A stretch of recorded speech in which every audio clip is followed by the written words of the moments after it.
और भी शानदार काम करते रहें। मन तो मेरा ऐसे ही देखने का कर रहा, ड्रीम कम ट्रू। बहुत ही अच्छा लगा। बचपन से हम सभी लोगों ने मतलब चाइल्डहुड सर के साथ 16 इयर्स में मैरिज कर दिया जाता था। गर्ल्स चाइल्ड एजुकेशन पे सालों से ना ये जहन में कि वो भेदभाव है। शाहबानू के केस पर ये फिल्म है, पूरा इंडिया जिसे जानता है। यामी इमरान के अलावा उम्दा फैन हूँ, बहुत पसंद है उनका काम। सारी स्टार कास्ट बहुत ही कमाल की थी, बड़ा लर्निंग एक्सपीरियंस रहा। अच्छी कॉन्वर्सेशन से हम एक बेहतर सोसाइटी बन सके छोटे स्क्रीन मोबाइल पे।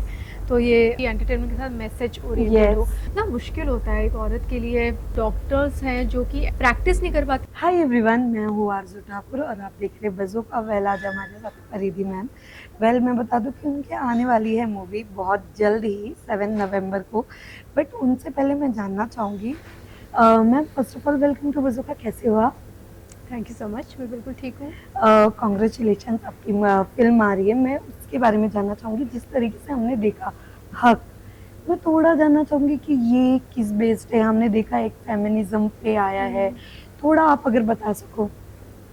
हाँ, जैसे कि टॉपिक है हक, और यहाँ पर शाहबानू के केस पर ये फिल्म है जहाँ पर वो अपने राइट्स के लिए, अपने हक के लिए वो खड़ी हुई और उन्होंने आवाज़ उठाई। जो शायद बहुत ही बेसिक सी चीज़ उनकी चाहत या रिक्वायरमेंट थी, वो भी फुलफ़िल नहीं हो पाई, तो फिर उन्हें अल्टीमेटली कोर्ट का सहारा लेना पड़ा। और आई थिंक काफ़ी माइलस्टोन स्टेप उन्होंने उठाई, जो कि पूरा इंडिया जिसे जानता है। और या बट यू नो, जब ये मूवी आपको ऑफर आया था और आपको पता चला कि आपको इनके साथ काम करना है, इसमें इमरान है, यामी है, मैं आपसे जानना चाहूँगी सबसे पहला रिएक्शन क्या था आपका? हाँ, मुझे बहुत अच्छा ही लगा कि काफ़ी नोन नेम्स हैं जिनके साथ I am going to share my screen. So that was really fascinating. और एक्चुअली यामी इमरान के अलावा भी इसमें दानिश हुसैन है और मैं शिवा चड्ढा, और मैं दोनों की मतलब उम्दा फ़ैन हूँ। दानिश हुसैन स्पेशली क्योंकि उनके थिएटर के मैंने काफ़ी शोज़ देखे हुए हैं पर्सनली, और मुझे बहुत पसंद है उनका काम। और शिवा चड्ढा तो everybody know, she is a phenomenal actress, so much to learn from.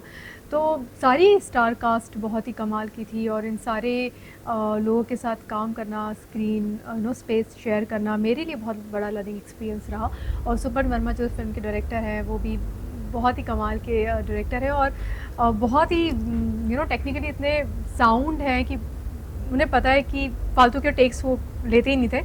तो बहुत फटाफट काम करते हैं और बहुत अच्छा काम करते हैं, तो उनके साथ काम करने का तजुर्बा भी बहुत अच्छा रहा।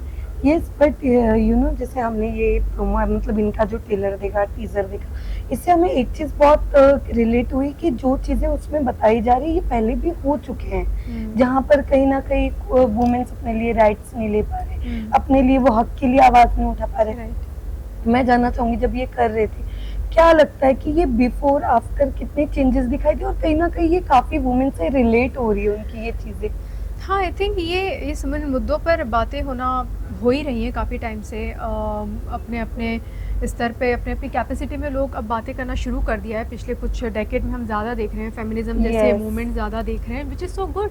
क्योंकि बहुत ज़रूरी है कि हम ये इतना बड़ा, मैंने देखा है सिर्फ इंडिया ही नहीं है, ऑल अक्रॉस द वर्ल्ड जो एक दर्जा मिला हुआ है ना सेकंड सेक्स जो कंसिडर किया जाता है, इट्स अ सैड थिंग। जिस तरह की चीज़ें हम देखते हैं हमारी रोज़मर्रा की ज़िंदगी में, तो बहुत ज़रूरी है कि अब मतलब व्यक्तित्व औरतों का भी निखर कर बाहर आए। वो अपनी आवाज़ बुलंदी से उठाएं, कहें अपनी बातें। बात आवाज़ किसी से लड़ने की नहीं है, सिंपल सी बेसिक चीज़ें हैं। जो इक्वालिटी वाली बात है, या मैं तो बहुत ज़्यादा ज़ोर देती हूँ गर्ल्स चाइल्ड एजुकेशन पे, जो भी नहीं हो पा रहा है। मतलब मैं ये भी सर्वे पढ़ रही थी कि कितनी सारी डॉक्टर्स हैं जो कि एजुकेशन तो कंप्लीट कर लेती हैं, बट वो प्रैक्टिस नहीं कर पाती हैं डॉक्टर का प्रोफेशन, बिकॉज ऑफ मैरिज और फैमिली एक्सपेक्टेशंस। तो मुझे लगता है कि this is a high time. अभी 25 चल रहा है, अब भी हम इक्वालिटी जैसी चीज़ों पे हमें बात करनी पड़ रही है। अभी भी मतलब राइट्स के लिए लड़ना पड़ रहा है। अभी तक तो ये सब चीज़ें नॉर्मल हो जानी चाहिए जो नहीं हुई हैं। तो थैंकफुली इस तरह की मूवीज़ आना, इस तरह के, ताकि इन मुद्दों पे और बातें हों। और कितना मुश्किल होता है एक औरत के लिए पूरी सोसाइटी की कंडीशनिंग से फ़ाइट करना, और अपने क्लोज वन को भी फेस करना और फिर भी अपने अपने जो अपने हक के लिए खड़े रहना। यस, बट आजकल जो मूवीज भी आ रही है काफी रिलेट हो रही है बाकी लोगों से, कहीं ना कहीं काफी किरदारों से वो रिलेट कर रहे हैं कि जैसे कि कहीं ना कहीं कभी एक हम कॉमेडी मूवी देख रहे थे, एक हम हॉरर मूवी देख रहे थे, और एक ऐसी मूवी आती है जो कहीं ना कहीं घर घर जाके उनसे वो चीजें रिलेट करते हैं। और आजकल जो वुमेन है वो अपने लिए आवाज भी उठा रही है, जहाँ तक जैसे कि कहीं काफी पिछड़े गांव में जहाँ पर पहले 16 ईयर्स में मैरिज कर दिया जाता था, आज कहीं ना कहीं वो सारी चीजें भी हट गई है और एक मैरिज जो एज है वो आगे बढ़ाया गया। आप ये सारी चीजें जब देखते हो, क्योंकि कहते हैं ना जब हम कोई मूवी करते हैं तो उससे पहले ही हमें बहुत सारी चीजें आजू बाजू में नजर आती है, आपको आपने कभी ये सारी चीजें भी फेस की है, ऐसी सारी चीजें? हाँ, मतलब दिस डेफिनेटली फेस की ही है, क्योंकि कंडीशनिंग ऐसा है सोसाइटी का कि वो भेदभाव है। और बहुत दिक्कत होती है लोगों को कि कि अगर मतलब बहुत जल्दी लोग जज कर लेते हैं यस। कि अगर आप वर्किंग प्रोफेशन में हैं और कुछ चीज़ें छूटी जाती हैं घर गृहस्थी की, तो हालांकि मुझे तो पर्सनली इतना फेस नहीं करनी पड़ती problem, my family is very supportive, but फिर भी मुझे लगता है सालों से ना ये जहन में ये सब बातें डाली गई है हमारे, और वो हमारी ऐसी कंडीशनिंग हो गई कि हम ज़बरदस्ती अपने ऊपर ही भार और गिल्ट ले लेते हैं। तो और मुझे लगता है कि मूवी एंटरटेनमेंट तो हो, मूवी के एक होना चाहिए, बट मेरे लिए वो मूवी बहुत काम करती है जो कि एंटरटेनमेंट के साथ मैसेज ओरिएंटेड हो। Yes. Like movies like three idiots, ये रंग दे बसंती, इस तरह की मूवीज़ मुझे बेहद पसंद है जो आपको एंटरटेन तो कर ही रही है, पर साथ ही साथ एक बहुत गहरी छाप, एक मैसेज, एक बात कह रही है, ताकि उस बात से और बात हो और कॉन्वर्सेशन से हम एक बेहतर सोसाइटी बन सकें।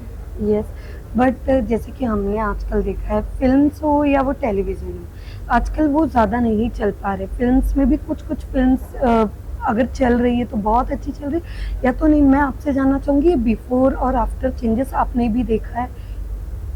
हाँ, हाँ, ये तो हो ही रहा है। वो दुनिया ना धीरे-धीरे सीमित होती जा रही है छोटे स्क्रीन यस। मोबाइल पे, तो ये बिग स्क्रीन को भी इससे कॉम्पिटिशन आई थिंक फेस करनी पड़ रही है। पर मुझे लगता है हर चीज़ का दौर होता है, ये एक ऐसा दौर है। और अब I am also happy for one thing कि अब लोगों को कंटेंट चाहिए, एक अच्छी कहानी आज की ज़रूरत है। और अच्छी कहानी को देखने आज भी लोग जा रहे हैं। लेडीज़ लापता लेडीज़ को देखने लोग गए थिएटर में। तो अगर अच्छी कहानी कहें तो यही वो समय है कि नए नए राइटर्स नया टैलेंट उभर कर आएगा, जिनको प्लेटफॉर्म मिलेगा, जो एक नई तरीके से कहानी कह पाएंगे जिससे जो बहुत रिलेटेबल है। तो एक तरह से ज़रूर डाउनफॉल है, पर दूसरी तरह से अगर उसको दूसरे नज़रिए से देखा जाए तो एक प्लेटफॉर्म तैयार हो रहा है नई तरीके से कहानी कहने का, और एक बहुत ही स्ट्रॉन्ग कंटेंट को ही स्टार बनाने का समय है ये। यस, बट जैसे कि हमने देखा जल्दी आपका एक ऐड आने वाला है SRK सर के साथ। मैं जानना चाहूँगी कैसा एक्सपीरियंस था, क्या कहना चाहोगे आप? बहुत अच्छा एक्सपीरियंस था, और ना केवल शाहरुख खान सर के साथ काम करके, बल्कि नितेश तिवारी सर ने उसे डायरेक्ट किया था, और उनके साथ कितने सादगी से भरे, simple, supremely talented person, but how humble, how easy he was there on set. End of course Shahrukh Khan sir तो बचपन से हम सभी लोगों ने, मतलब चाइल्डहुड से वो रोमांटिसाइज जो उन्होंने एक दुनिया में दिखाई है प्यार की उनसे हमने सीखा है, तो वो तो it's like dream come true. बहुत ही अच्छा लगा मुझे उनसे मिलकर, his warmth. I mean just standing right to next to me, and मुझे मैं थोड़ी सी हिम्मत नहीं हो रही थी, मैं उनको ऐसे देखूँ, मन तो मेरा ऐसे ही देखने का कर रहा था, बट थोड़ा सा डेकोरम तो मेंटेन करना पड़ता है।